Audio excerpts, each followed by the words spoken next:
Another thing I'd say is she had a sense of purpose from the very beginning, which was this idea that unemployment is devastating to people and to families.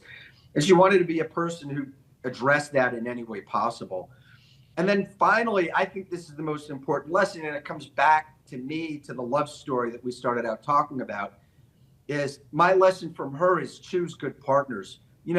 Her husband, George Akerlof, he won a Nobel Prize in economics, but he made it very clear to her that her job was just as important as his in their family.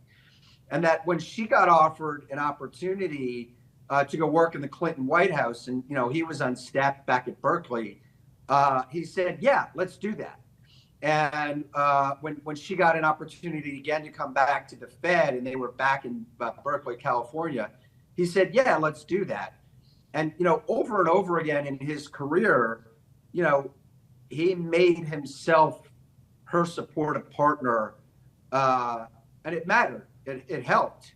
So I would say no matter who your partner is, you want someone who's going to have your back. And I think that she got that with him, and she was fortunate enough to have and by the way, she was very supportive of him and his research. They did a lot of research together. She kind of gave discipline to a lot of his wacky ideas.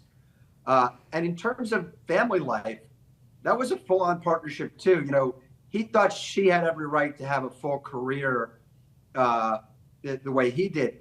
But she thought he had every right to have all the benefits of parenting that she Sounds did. like they So, should do a marriage book together after this comes out. I mean, one thing I'm curious about, John, is anytime you write about a living person, do you do it with their cooperation, or how do you report about this, especially when I'm sure she isn't eager to have too much about herself and her life out there right now? yeah, I mean, there were a couple of times when so I did talk to her, and there were a couple of times when she said to me, "How did you find that out?" Yeah, so it's a delicate balance, especially for not only for her, but also for me writing for the Wall Street Journal. The Treasury and the Biden administration are institutions that we are covering. And, it's important for us that our readers know that we're doing it in an even-handed way, and that we're holding the institution accountable.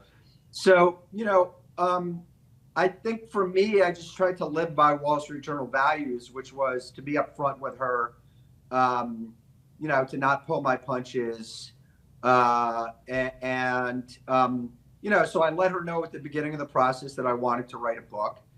She had known me for many years because I covered the Fed when she was Right. when she was running the Fed. I think she felt some level of comfort that I played straight, and that I work hard to get things right. So, I had to report the book, and try to not get too close, but I also had to get close enough to get the story, and that's a balance I had to try to strike. And by the same token, she had to, kind of open up enough to kind of inform a story that was about her, but at the same time, not get so close that it would embarrass her boss, Joe Biden. So it was a balance. I think I could say, on a personal level, regardless of what you think about her politics, and I know there are a lot of people out there who aren't crazy about them. She's a decent person. I talked to Donald Trump about her for the book, and he said he had a lot of respect for her. This is a political adversary who kicked her out of the job, right? Didn't re-up her for the job, and he said he could tell she loved the country. And so, that actually gave me some comfort that, and I think it's nice to hear that, in a world with so much discord in Washington now, when so many people hate each other, she's a decent person. You can disagree with her point of view. You can disagree with her performance. She's someone who's trying to get it right.